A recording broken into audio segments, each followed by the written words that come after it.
that can be crazy, loud, overwhelming, and often painful. Our church, this group, wants you to know that we are glad that you are here, right now. This is what we've all been waiting for. Get ready, because we start in 5, 4, 3, 2, 1.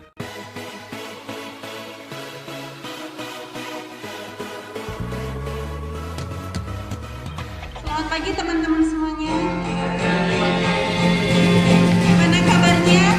Luar biasa. Puji Tuhan, karena kita boleh berkumpul lagi di tempat ini untuk memuji dan memuliakan nama Tuhan.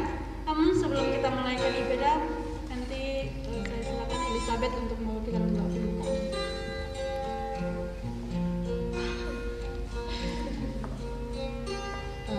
Mari kita berdoa. Thank you Jesus, hari ini Tuhan kami sediakan kami Bapa. Tuhan, kami akan mendengarkan, memuji, memuliakan Tuhan serta dengan mendengarkan firman-Mu Tuhan. Ajar kami untuk kami selalu Tuhan untuk mengisi dengan firman-Mu Tuhan. Kami percaya Tuhan, kami menyatakan mujizat terjadi kepada kami Tuhan. Tuhan, kami percaya kuasa-Mu Tuhan menyatakan kami semua akan memuji, memuliakan kebesaran Tuhan buat menyatakan kami setiap hidup kami Tuhan. Layakkanlah kami Tuhan, agungkanlah kami Tuhan. Selamatkan jiwa-jiwa-Mu Tuhan buat kami Tuhan. Kami akan memulai ibadah youth ini dari awal hingga akhirnya Tuhan. Terima kasih Yesus, terima kasih Tuhan. Thank you Jesus, terima kasih dalam nama Yesus. Amin. Terima kasih Elizabeth. Nah, teman-teman semuanya, kita memuji Tuhan dan saya undang semua untuk berdiri. Kita memuji Tuhan, Ku diberi kuasa. Kita bersyukur kepada Tuhan karena Tuhan telah memberikan kita kuasa untuk melakukan segala sesuatu. Ku diberi kuasa, kerajaan-Mu yang menaklukkan musuh, menaklukkan musuh di lokasi itu, melewati. Ku pakai kuasa, kerajaan-Mu yang bila Allah ada bersamaku,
games.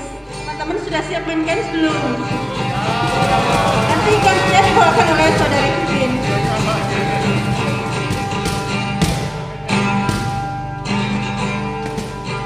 Shalom teman-teman semua. Perkenalkan, nama aku Vivin dan aku hari ini mau ngajak teman-teman semua untuk bermain game.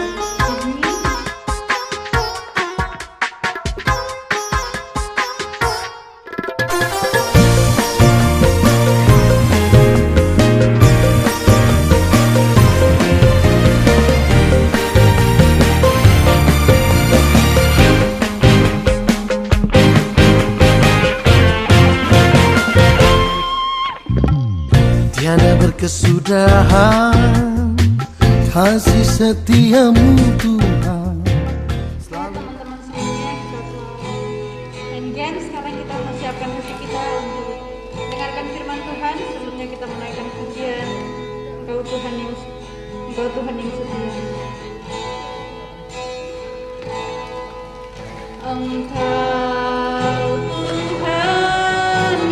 setia, waktumu selalu yang terbaik. Waktumu selalu yang terbaik. Engkau Tuhan, sandaranku dan ku hanya akan berharap. Dan ku hanya akan berharap padamu satu-satunya.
sebelumnya nanti yang membawa doa firman Tuhan nanti Kak Christian.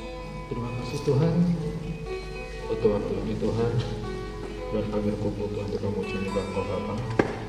Di waktunya kami Tuhan mendengarkan sabda firman-Mu, dan Engkau diri Tuhan yang menyucikan hati kami, pikiran kami, pendengaran kami, untuk kami layak Tuhan nyembah firman-Mu. Berkati hamba-Mu dan menyampaikan sabda firman-Mu, dan berkati kami semua Tuhan yang akan mendengar firman-Mu Bapa. Terima kasih Tuhan, kami serahkan Tuhan semuanya sepenuhnya Tuhan dalam tangan-Mu Bapa. Di dalam nama Tuhan Yesus syukur. Amin. Shalom teman-teman, semangat ya hari ini. Hari ini aku dapat tema tentang hate free, tema yang lumayan luar biasa. Hate free, hate. Menurut teman-teman hate itu apa? Ya boleh. Tapi ya. Hate. Tapi itu kayak. Dalam kehidupan sehari-hari. Kan kadang ini tapi. Ya bisa. Funnel, hate itu apa? Hate free. Ya, betul. Menurut Kamus Besar Bahasa Indonesia, hari ini aku mau bawain tentang bebas dari rasa benci. Menurut Kamus Besar Bahasa Indonesia itu benci itu artinya kita itu nggak menyukai yang terjadi dalam kehidupan kita tuh nggak suka. Menurut Alkitab sendiri juga, dalam bahasa Ibrani artinya satam dan sane. Artinya di dalam situ ada satu hubungan permusuhan yang yang hebat teman-teman. Gak dipungkiri dalam hidup kita itu kadang kita menyimpan benci. Karena aku bilang dunia ini terlalu kejam buat kita. Dunia suka kalau kita jatuh tuh suka. Apalagi dunia itu suka mempengaruhi hal-hal negatif yang menimbulkan kita tuh sakit. Nah, sebelumnya efek dari kebencian itu apa, teman-teman? Aku bagi jadi 4. Yang pertama itu menurut psikologi itu akan menimbulkan kita tuh menjadi rasa stres. Pasti kalau kita nyimpan benci terus kita inget-inget terus, yang ada kita stres, kita sendiri jadinya down. Yang kedua itu suasana hati kita terganggu. Pasti ketika kita nyimpan benci, sakit hati, yang ada tuh hati kita terganggu, gak ada damai sejahtera. Kita mau ngapa-ngapain juga pasti males. Nah, yang ketiga itu pola makan kita jadi berubah. Ada beberapa orang yang kalau benci itu jadi gak doyan makan, akhirnya sakit. Ada juga yang menyimpan mungkin jadi stres, jadi makannya juga banyak, juga ada.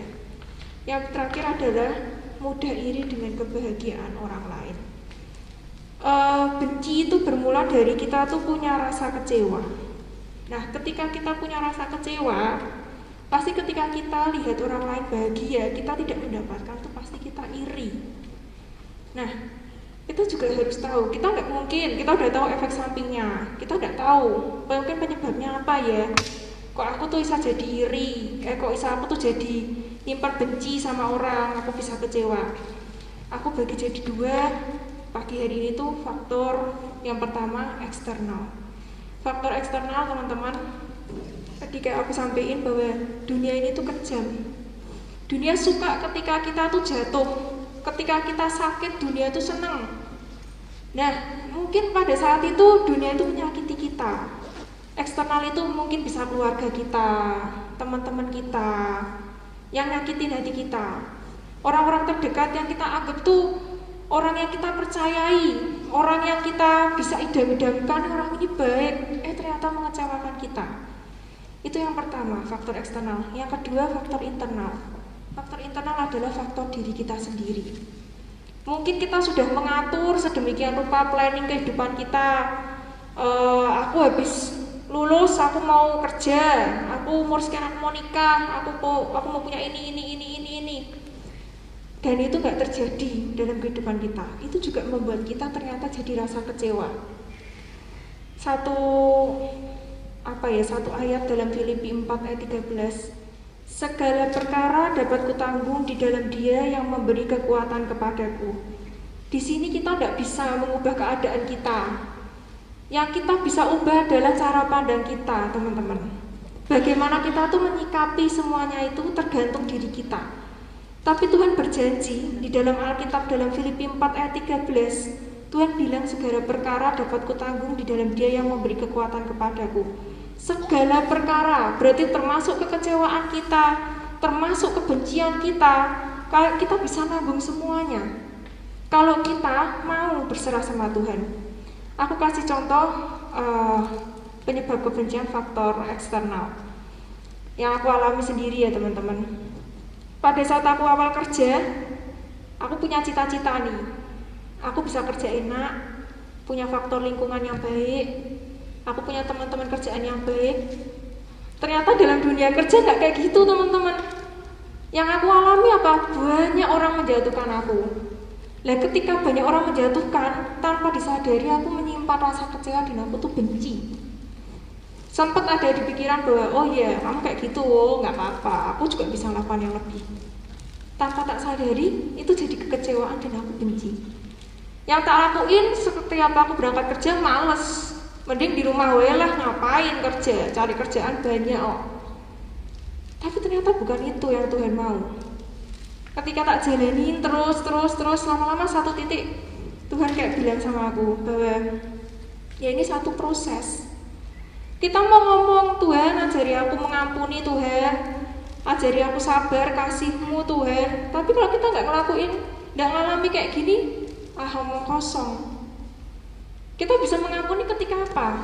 Diri kita disakiti. Dan itu satu hal yang nggak mudah, memang betul. Nah, yang ini aku mau bagiin 2 tips dulu deh untuk kita tuh ngatasi gimana sih kalau kita tuh dalam diri kita udah ada benci. Yang pertama, gak ada kata lain, kita harus mengampuni.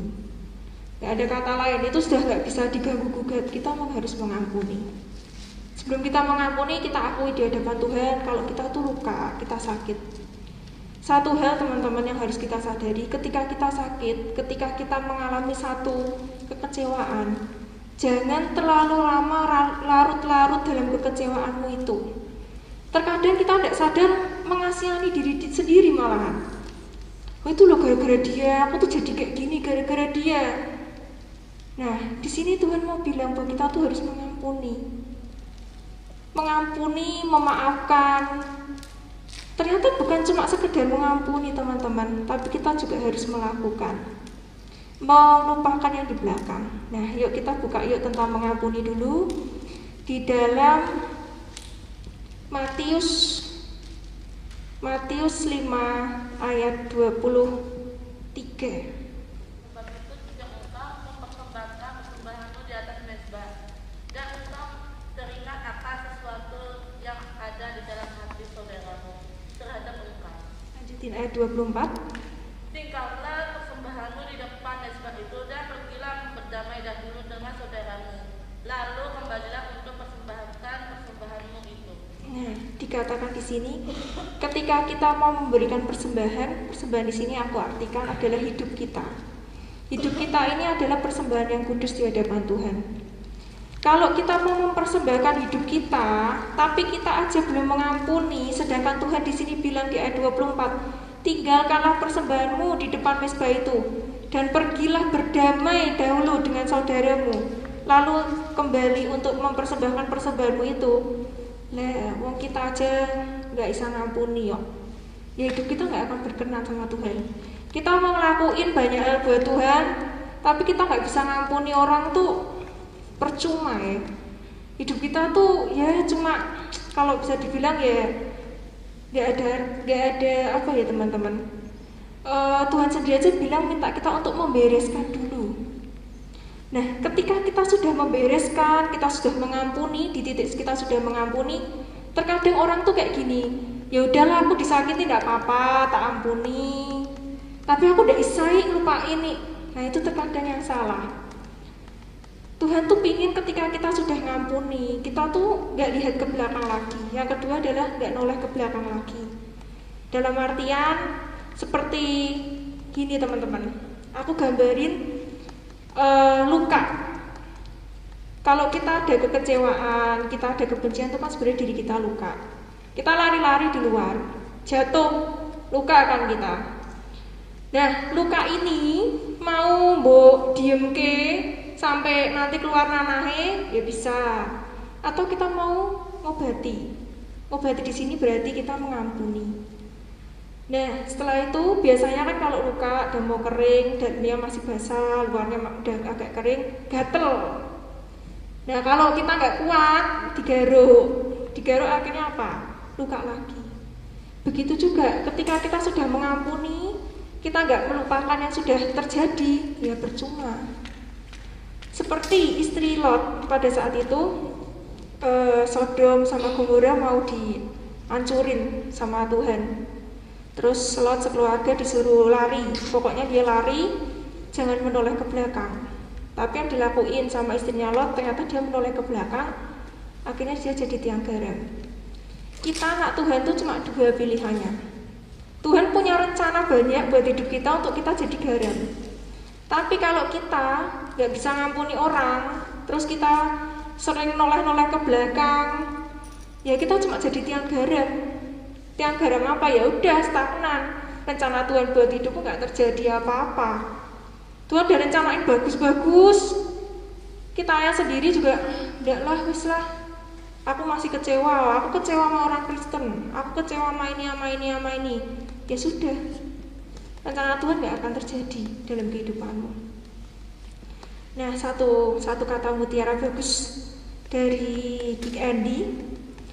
Saat kau membalas kebencian dengan amarah dan caci maki, saat itulah musuhmu menang. Tadi aku bilang dunia ini jahat. Dunia ini suka kalau kita tuh sakit. Semua pilihan ada di tangan kita. Mau kita jadi orang yang pembenci, kalau kita lama-lama benci dan menyimpan rasa kekecewaan yang ada tuh, hati kita akan jadi pahit. Kalau hati kita pahit, ya udah. Mau Tuhan ngasih kebaikan seperti apapun dalam hidup kita, ya udah jelek, percuma. Nah, siang hari ini aku tidak tahu keadaan kita semua. Yang aku tahu pasti setiap kita punya kekecewaan masing-masing, baik itu secara eksternal maupun internal. Yuk siang hari ini kita beresin di hadapan Tuhan. Kita mohon ampun di hadapan Tuhan. Kita lepaskan pengampunan buat orang-orang yang sudah nyakitin kita ataupun diri kita sendiri. Dan jangan pernah teman-teman menoleh ke belakang lagi. Tuhan sayang sama kita. Ketika kita disakiti orang, ketika respon kita benar, itu yang Tuhan mau. Tuhan mau kita next level. Tapi kalau teman-teman di sini cuma mau nggak usah ngampuni lah, biarin gue lah, ya sudah, nggak akan naik level, kita akan stagnan di situ. Nah, siang hari ini yuk kita sama-sama datang di hadirat Tuhan. Kita belajar untuk mengampuni. Kita belajar untuk melupakan semua yang sudah menyakiti kita. Keadaan kita pun juga kita ampuni.